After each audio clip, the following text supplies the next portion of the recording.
Hello there, friends and sane persons.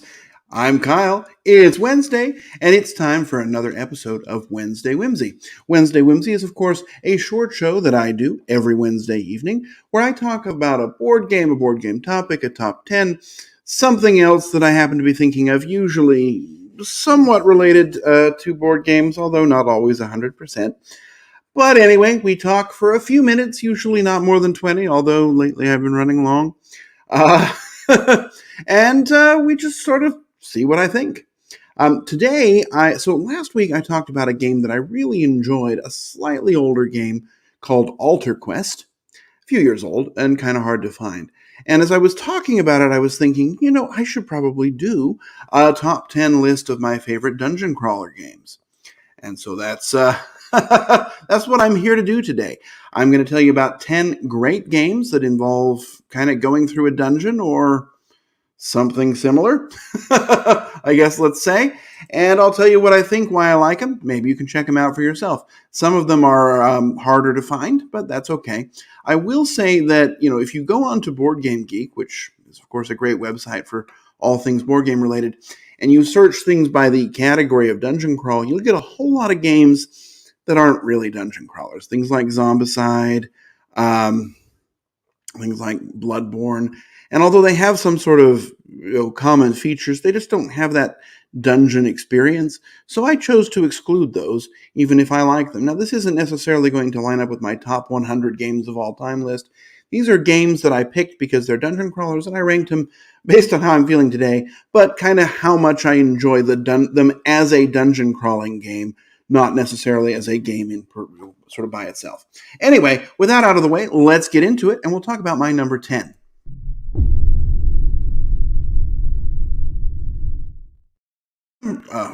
My number 10 is a game that I bet many people watching this probably have not heard of.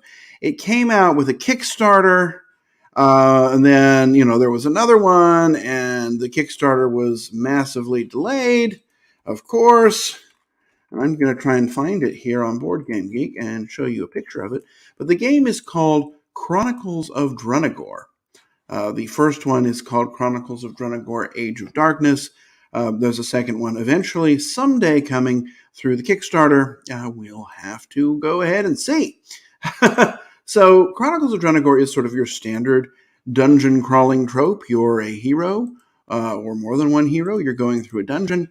And really the kind of hook of this game, a couple of things. One kind of hook of the game is that the dungeon rooms you have are these trays. And so the dungeon kind of comes in these trays, and then you're going to tuck a piece of sort of this folded door in between the different rooms. When you get to the door, you're going to open it up, and that's going to be what you see. So each room is going to have a surprise in it. It could be something good. It could be something bad. It's usually a story moment.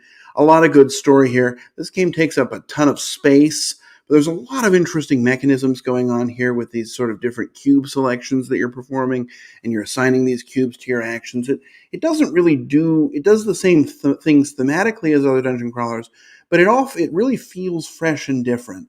I'm looking forward to playing this one more. I'm hoping that the big box of everything will eventually come and I can enjoy it. It's, expensive, large, bloated, everything you want in a dungeon crawler. And it's my number 10, Chronicles of Drunagor. Let's look now at number 9.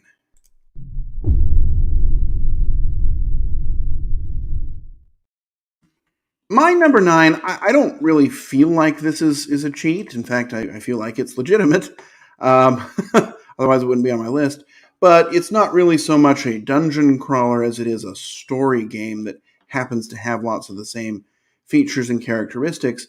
It's an older game, one of the first ones, really one of those games that put publisher Plaid Hat Games on the map, and that is, of course, Mice and Mystics. So in Mice and Mystics, you're really going through almost a children's story, and you're taking the role of a hero who happens to, for gameplay purposes, have been turned into a mouse. and you're going to run around and you're exploring these rooms and you're fighting various, denizens of a castle like roaches and rats, and you're trying to accomplish a quest. And even though it's not always a dungeon, it really has a dungeon crawl type feel. It also is very much designed to be played with children. It's not a juvenile game, and it has sophisticated mechanisms in it. But the story is designed to appeal to a family with children. It also appeals to a jaded adult in his 40s. So I really enjoy Mice and Mystics. Some of the mechanisms have been improved on by other games, even by the same designer. But you go back to the source, and this is still a pretty solid game.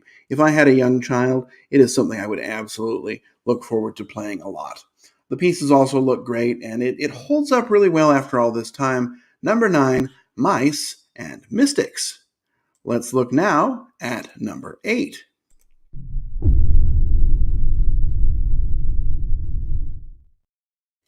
So, whereas Mice and Mystics was a game that's designed to appeal to families as well as adults, but definitely designed to appeal to kids. My number 8 game is definitely not. This is a very dark dungeon, dark thematically, and also dark with artwork. This game is Claustrophobia 1643. That's the new version. Honestly, regular Claustrophobia still holds up pretty well. It's just the new version has lots more stuff.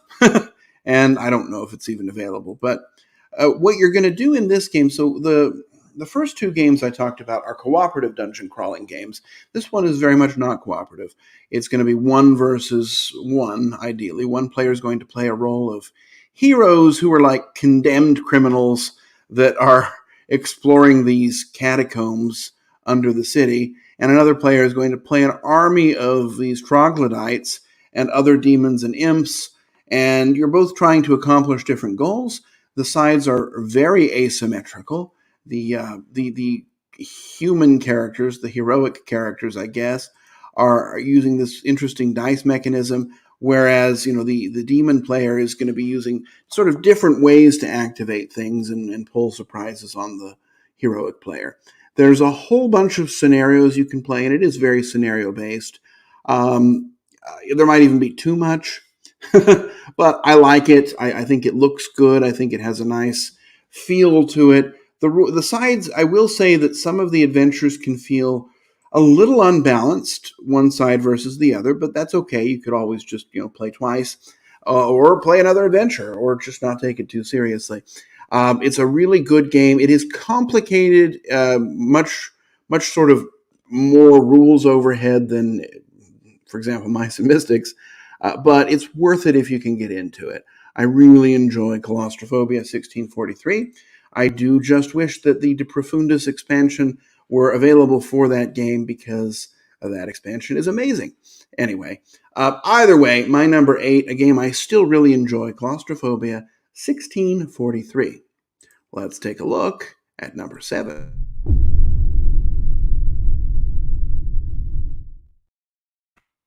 The last game I played was a 2-player game. We talked about some group games. The next game, and if you know me, you knew it was going to be on here. The next game is a solo game. It can be played with 2, but it's really a solo game. And that game is One Deck Dungeon. In One Deck Dungeon, you are playing the role of a hero who is going through, a dungeon. And the dungeon is, shocking you, I'm sure, composed of a deck of cards. That deck of cards is really everything you need. It's going, other than some cubes and tokens, it's going to be the rooms you go in, the monsters you fight. It's going to be the rewards. So like when you defeat this skeleton here, you're going to get to choose whether you want to keep this ability or whether you want to keep it for experience points. And these look like prototypes, but that's okay. Or if you want to keep it for these additional abilities, and those abilities are going to let you roll more dice in future dungeons. So stats, I guess I should call them. It's very lucky. I mean, it's a game about drawing cards from a deck and rolling dice, so there's going to be luck involved. But it's the kind of luck you can learn to work with. And sure, you can get hosed, but I find I win more than I lose, and that shows that there must be at least some level of skill because I'm not that lucky. Anyway, One Deck Dungeon is a great game for solo. It's a great travel game. And if you're not interested in buying the game and learning the rules, the rule book isn't great. I'll mention it. There's a lot of weird cases, but there's a great app that will allow you to play the game as well. So a game I always enjoy playing, and since it's a solo game, I always have someone to play it with. My number 7, oops, I didn't put it up there, One Deck Dungeon. Let's go to number 6.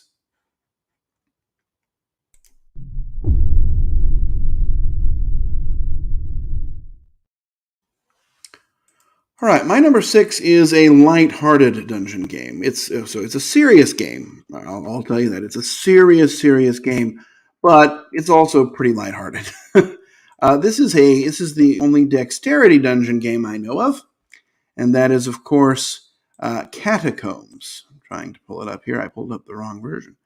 Catacombs. So in Catacombs, it's another one versus many, or ideally one versus one game. One player is playing a team of monsters governed by an evil dungeon overlord, and the other player is playing a team of heroes who are adventuring through the dungeon. You're trying to get to, the hero's goal is to get to the end and kill the overlord. The overlord's goal is not to let that happen and to kill the heroes in the process.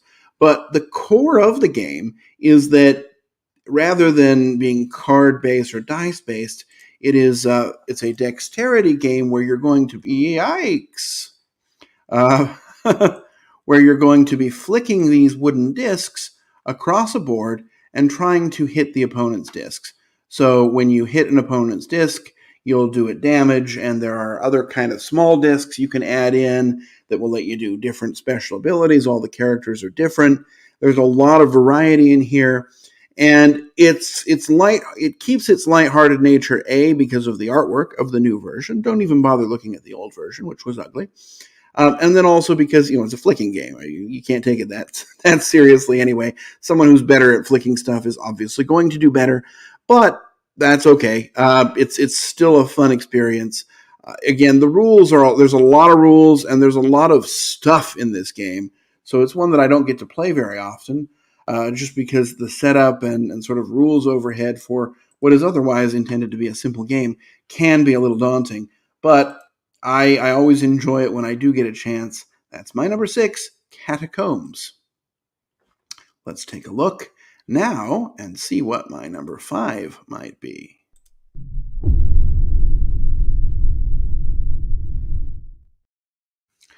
All right, so moving from the lighthearted back to the serious, and most of the rest of mine are going to be fairly serious games. This game is the most Euro-y of dungeon games. It was a big smash success. There's a second edition coming out, but I'm not sure if I need that because I've explored a lot of this game. But my number 5 is Gloomhaven. So in Gloomhaven, you play the role of a set of, I guess they're called mercenaries, but heroes that are going through various dungeons, completing stories, trying to go over this long campaign. And kind of the hook of the game is that everything is done by using these different cards. It's a card-based dungeon, I guess. On your turn, you're going to pick 2 cards, and you're going to play them. They're going to determine things like your initiative order, and then you're going to pick the top action from one and the bottom action from another, or use some sort of a free action that they can all be used for, kind of like a passing, I guess, but a very basic action. And you're going to go through and you're going to use these cards to get around the dungeon, use special abilities. You're then going to fight monsters when, for example, this attack here says do 3 damage. You're then also going to flip over a card from a deck of modifiers, and that card might subtract a couple from it. It might cause you to miss. It might double your damage. It might add a couple to it. So there's a little bit of uncertainty in this otherwise deterministic combat.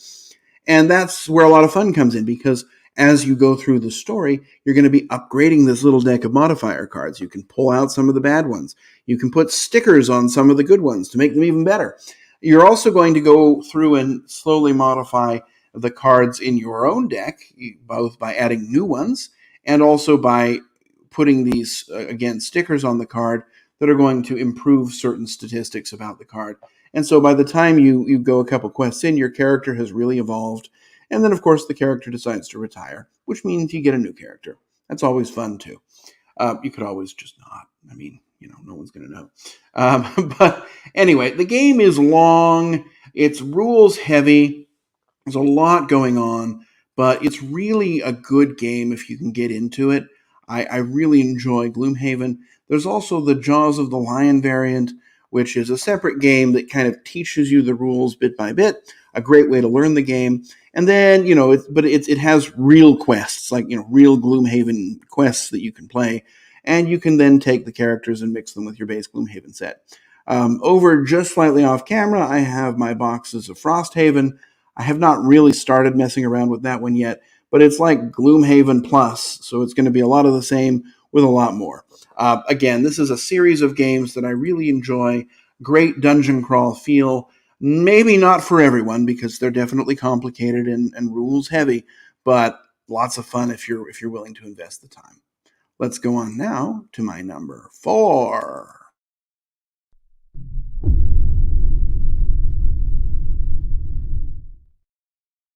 So, I mean, I think everybody probably knew this one would be on my list because I talk about it a lot. No, it's not He-Man. I seem to talk about that one a lot. That's not a dungeon crawler. But the game I am talking about is Clank. And there are several versions of Clank. There's Clank Catacombs, there's Clank Legacy, there's regular Clank, and there's Clank in Space. They're all great. Okay, I guess the space one isn't a dungeon crawler, but it kind of feels like one. It's a space dungeon. What you're doing in Clank, and all its iterations really, is you're going through this dungeon. You're trying to go in, find a piece of treasure, and go out before you die. And then if you make it out, or you at least make it to safety above the ground as it is, then you're going to get points based upon what you did collect over the game. The game is run by a deck building mechanism where you're going to be playing 5 cards, maybe more, on your turn, doing what they say, and then using these symbols they give you to move around and do other stuff. You'll then buy more cards, add them to your deck, shuffle up, and build a better deck. Sometimes the cards are worth points, sometimes the cards are not, but they give you great ability. There's just a lot of variety in here. Base Clank's still my favorite because Base Clank has all the expansions. But all the others in the series are still really good. I really enjoy them all. I do like the board in Base Clank so that you don't kind of run out of space on the table. It's a little bit more predictable. But the Catacombs version does have a nice exploration feel where you're flipping over these tiles and sort of building the board as you go. That's also nice. Anyway, any of them is good fun. I'd say start with the base, but up to you. All of them are good. All of them are great dungeon crawl games. And they're also good deck building games. So my number 4 is Clank. Let's, did I not show a picture of Clank? I might not have. Well, there's Clank. Let's go on to my number 3.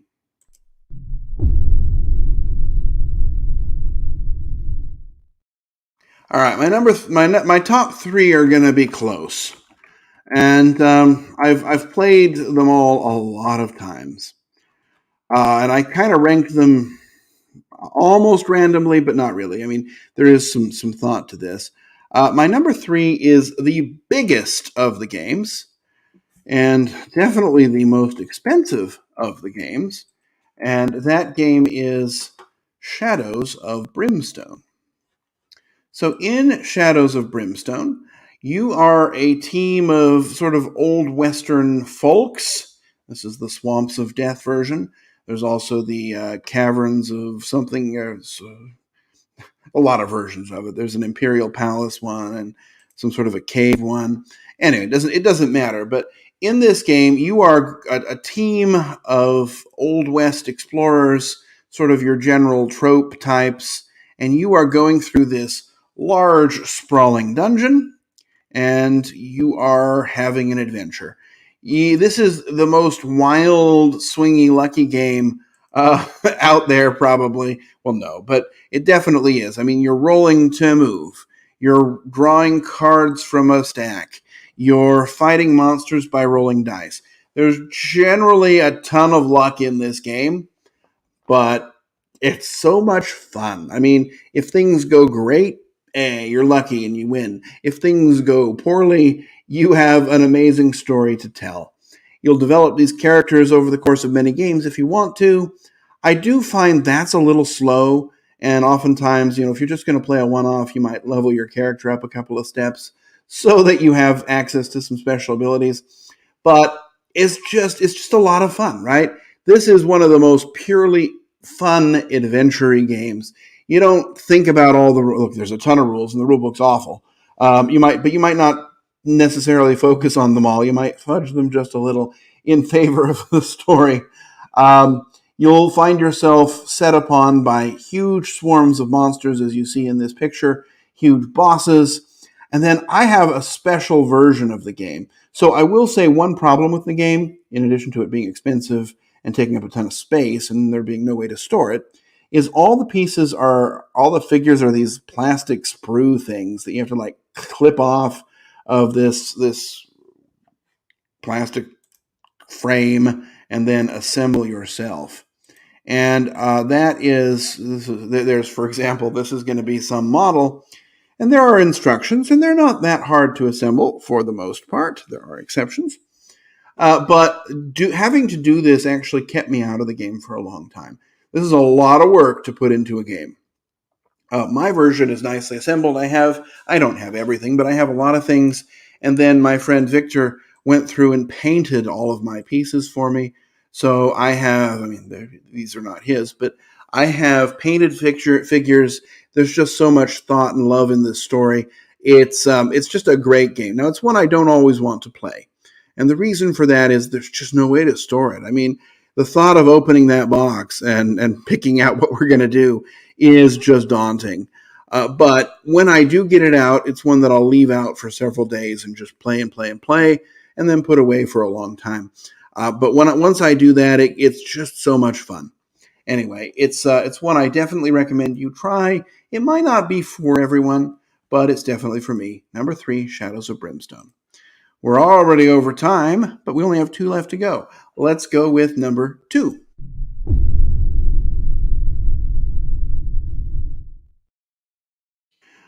So my number 2 is a game that I talked about recently, and so I won't have to talk that much about it. It was the subject of last week's Wednesday Whimsy, and that is Altar Quest.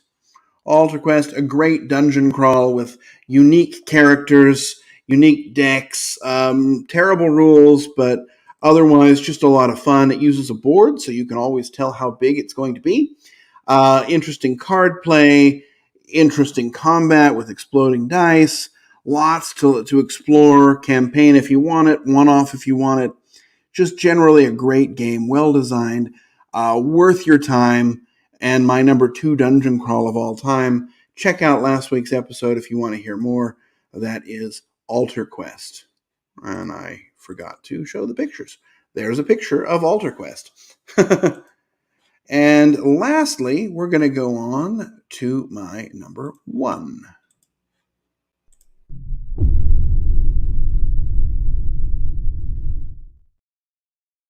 All right, my number 1. This is another huge game, also a CMON game, and this is one that came out last year, I think. I've been playing it a lot recently because I reacquired it after it got destroyed.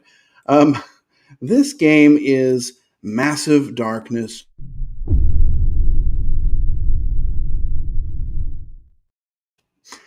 As I was saying, Massive Darkness 2 Hellscape. Massive Darkness is a dungeon exploration game. You'll set up these scenarios. You can play a campaign if you want, but it's really designed to be one-off games. And you're going to take on the role of a hero, and they're sort of your standard tropes. You've got your berserker, your archer, your rogue, but the characters don't necessarily fit them. Like you have this centaur here who is the archer. It's not just some guy in a Robin Hood costume. And you're going to go through this dungeon, fight bad guys, lots of luck and dice rolling, and ultimately you're normally trying to accomplish some sort of a goal to get out, get what you need and get out. And there's a lot of minis in here. one of the fun parts of the game is that every time you kill something, every time you do something, you're going to get some sort of a bonus. You go into a room, there's usually a treasure in there you can get. The treasures are usually pretty good. If they suck, you can save them up and turn them in for a better treasure. Whenever you kill one of these enemies, they're carrying a weapon, and you just get that weapon. I mean, you have to sort of wipe out the whole mob, but once you do that, which you're going to want to do anyway because they're going to kill you, you're going to get some sort of a bonus. Again, it might not be something you're interested in. If it's not, throw it away and get something better. You're also the sort of other hook of the game, which the original did not have, is that the heroes are all really very different. All right, thematically they're not, but they all play differently. Like there's this berserker that's here. You can see it here. And his ability is whenever he gets damaged, he puts that damage in a pool and he can spend it to activate his abilities. And he's got 3 stances, and he's going to be transferring between those, also using this rage ability. There's also a wizard who has essentially a rondelle where he's going to cast spells around, and then he can sort of rotate it and cast the spell, or he can, oops, that wasn't what I meant to do, or he can pay some resource and rotate it faster to cast the same spell more than once. And so he's trying to manage sort of the position of everything on his spell wheel. There's the rogue who's drawing tokens from a bag and using those tokens to get a variety of special abilities, but they're going to be random each turn. The ranger that I mentioned, he's got this deck of cards, and whenever he attacks, he's going to flip over cards. And he's kind of playing a small version of blackjack. It's, I guess, a third of blackjack because it's 7. He's trying to get exactly 7 of these arrow symbols on his cards, and if he does so, he gets huge bonuses. If he stops before 7, he gets mediocre bonuses, but if he busts, he gets penalized. So it's this interesting push your luck mechanism that's going on there. There's a bard who has this chart of notes, and you can sort of line up the notes in the right order to activate certain special abilities and arrange them to kind of keep them efficiently turn over turn. There's a lot of other characters too, and they're so much fun. The heroes are all different and interesting, and the game never really feels stale. I have not yet played the campaign. I guess I started it. I'm not sure that I love the campaign because what the game has in it as a base game is you're going to ramp up quickly. You're going to get better fast. In the campaign, in order to keep it interesting for, 8, 9 plays, they really shackle your ability to get treasure and your ability to improve yourself in order to keep it interesting over time. And I'm not sure I love that. It's kind of like, okay, I've played the whole scenario and I have a slightly better weapon. And I really enjoy the rapid progression. I also love a one-off anyway. But I'm going to keep messing around with it probably. Anyway, Massive Darkness 2, there's a lot to love. Massive Darkness 1 was good, but not great. Massive Darkness 2 takes the same sort of core system and really ramps it up in a great way. And you can import your stuff if it didn't get destroyed into your game as well. So that is my number 1 dungeon crawl of all time, or at least right now, Massive Darkness 2 Hellscape.